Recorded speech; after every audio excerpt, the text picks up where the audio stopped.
Assalamualaikum warahmatullahi wabarakatuh. Pada video pembelajaran kali ini kita akan belajar tentang perencanaan usaha budidaya tanaman pangan. Jadi seperti sudah kita bahas sebelumnya bahwa pada pelajaran prakarya dan kewirausahaan atau PKWU itu ada 4 bidang, yaitu kerajinan, budidaya, pengolahan, dan rekayasa. Untuk kali ini kita akan belajar tentang budidaya, khususnya budidaya tanaman pangan. Perencanaan usaha budidaya tanaman pangan meliputi potensi budidaya tanaman pangan, kemudian teknologi sederhana, dan bibit tanaman pangan. Nah, apa itu budidaya? Budidaya berpangkal pada cultivation, yaitu suatu kerja yang berusaha untuk menambah, menumbuhkan, dan mewujudkan benda ataupun makhluk agar lebih besar atau tumbuh dan berkembang atau banyak. Jadi intinya untuk memperbanyak, menambah, menumbuhkan, itu adalah pengertian dari budidaya.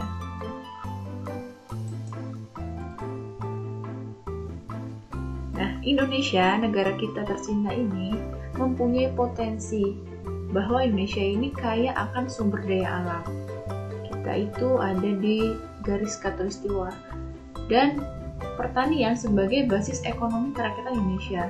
Indonesia dikenal sebagai negara agraris, tapi kelemahannya pada kebutuhan pangan ternyata Indonesia itu masih mengimpor. Padahal pangan adalah kebutuhan yang amat sangat penting. Selama manusia hidup pasti membutuhkan pangan. Nah, kelemahan yang lain semakin tidak diminati generasi muda. Generasi muda itu tidak suka bertani. Padahal jika belajar lebih jauh, lebih baik dengan pengetahuan yang terkini, maka pertanian ini adalah salah satu bidang usaha yang memiliki potensi.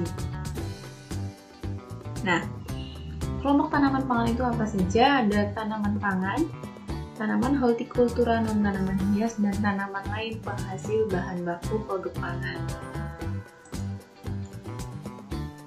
Tanaman pangan utama adalah tanaman yang menjadi sumber utama karbohidrat dan protein untuk memenuhi kebutuhan tubuh manusia. Itu disebut tanaman pangan utama, untuk memenuhi sumber karbohidrat dan protein yang paling utama.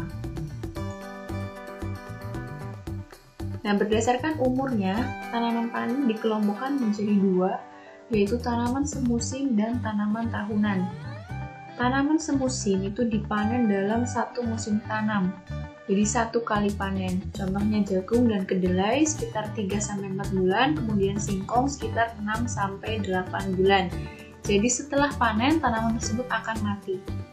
Sedangkan tanaman tahunan itu terus tumbuh setelah bereproduksi, menyelesaikan siklus hidupnya dalam jangka waktu lebih lama dari 2 tahun. Jadi setelah dipanen, tanaman tersebut masih tumbuh, masih dapat dipanen lagi. Contohnya adalah sukun dan sagu.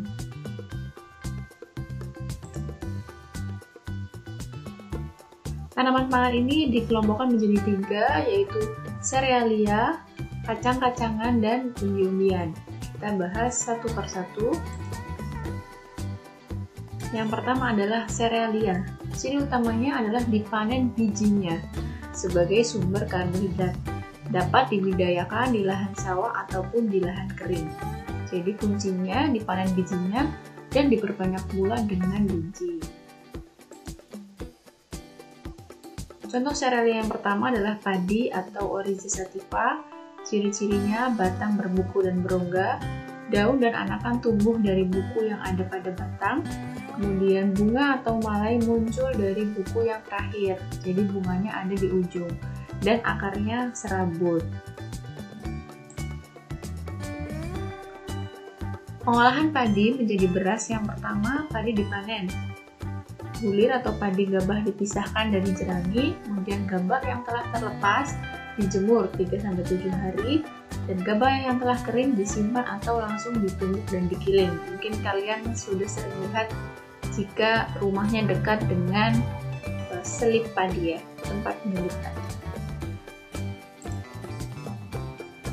Hasil olahan padi di sini ada ketupat, kita juga ada nasi yang biasa kita makan, ada banyak sekali hasil olahan padi. Apa saja hasil olahan padi yang lainnya bisa kalian tulis di kolom komentar. Kemudian ada serealia yang kedua yaitu jagung atau zea mais. Ciri-cirinya bunga tunggal yang terdiri dari buku dan ruas. Daun terdapat pada setiap buku batang. Bunga jantan terletak di ujung batang. Sedangkan bunga betina terletak di bagian tengah batang. Kadang ditanam sebagai tanaman tumpang sari atau tanaman istilah. Merupakan tanaman indikator yang baik bagi kacang kedelai. Hasil olahan jagung, di sini ada jagung susu keju atau kita kenal sebagai jasuke. Apa saja hasil olahan jagung lainnya, kalian explore ya, lebih banyak lagi. Kemudian ini ada sorghum, sedikit mirip jagung ya, nama latinnya sorghum bicolor. Ciri-cirinya batang berbuku-buku, bunga tersusun dalam malai pada ujung batang, dan diperbanyak juga dengan biji. Hasil olahan sorghum ini ada cipang sorghum. Hasil olahan sorghum lainnya silahkan dicari tahu. Kemudian ada kelompok tanaman pangan utama yang kedua atau kacang-kacangan, mengandung protein dan lemak cukup tinggi. Sebagian besar merupakan tumbuhan polong-polongan. Yang pertama ada kacang tanah atau Arachis hypogea. Ciri-cirinya batangnya bercabang, tinggi 38-68 cm, tumbuh memanjang di atas permukaan tanah. Polongnya tumbuh di dalam tanah, diperbanyak juga dengan biji, dipanen umur 90-95 hari setelah tanam, dan pada musim kemarau ditanam sebagai palawija. Hasil olahan kacang tanah, di sini ada rempeyek. Apa saja hasil olahan kacang tanah lainnya? Kemudian ada kedelai atau Glycinaceae, tanaman semusim, jadi hanya satu kali panen. Tingginya 40-90 cm, daun tunggal dan bertiga atau trifoliate, daun dan polongnya berbulu, umur 72-92 hari, polong yang telah masak berwarna coklat, diperbanyak dengan biji dan pada musim kemarau juga ditanam sebagai palawija. Hasil olahan kedelai ini biasa kita makan sehari-hari ya, ada tempe mendoan juga. Kemudian apa saja hasil kedelai lainnya? Ada susu kedelai dan lain-lain. Kalian cari lebih banyak lagi. Kemudian ada kacang hijau atau Vigna radiata. Ciri-cirinya merupakan tanaman semusim, tinggi 53-80 cm, batangnya bercabang, daun dan polongnya berbulu, diperbanyak dengan biji dan dipanen umur 55-65 hari setelah tanam. Olahannya di sini ada es kacang hijau. Apa saja hasil olahan kacang hijau lain? Mari kita explore ya. Kemudian kelompok tanaman pangan yang terakhir adalah umbi-umbian. Umumnya ditanam di lahan kering dan diperbanyak dengan stek. Jenis umbi-umbian yang pertama ada singkong atau Manihot utilissima. Ciri-cirinya tanaman berkayu yang dipanjat umbinya, daunnya menjari, dapat dimanfaatkan sebagai sayuran, diperbanyak dengan stek batang dan umurnya 8-10 bulan. Hasil olahan singkong di sini ada panggleng ya. Ada banyak hasil olahan singkong lainnya, tape dan lain-lain. Kemudian ada ubi jalar atau Ipomoea batatas.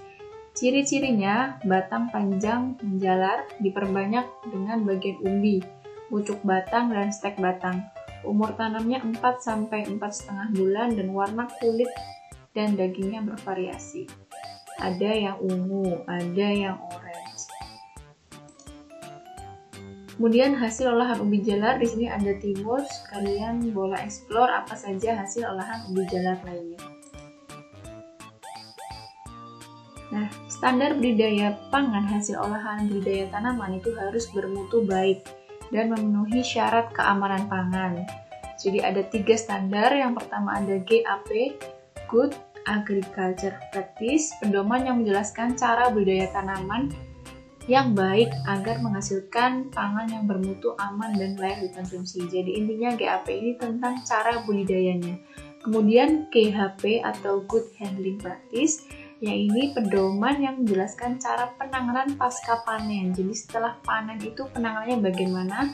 Prosedur yang baik itu ada di pedoman GHP. Kemudian terakhir adalah GMP atau Good Manufacturing Practice, pedoman yang menjelaskan cara pengolahan hasil pertanian yang baik. Jadi cara pengolahannya ada di pedoman GMP. Sekian video kali ini, semoga bermanfaat dan dapat dipahami dengan baik ya. Jika ada pertanyaan, silahkan tanyakan di kolom komentar. Terima kasih sudah menonton, tetap sehat dan semangat. Wassalamualaikum warahmatullahi wabarakatuh.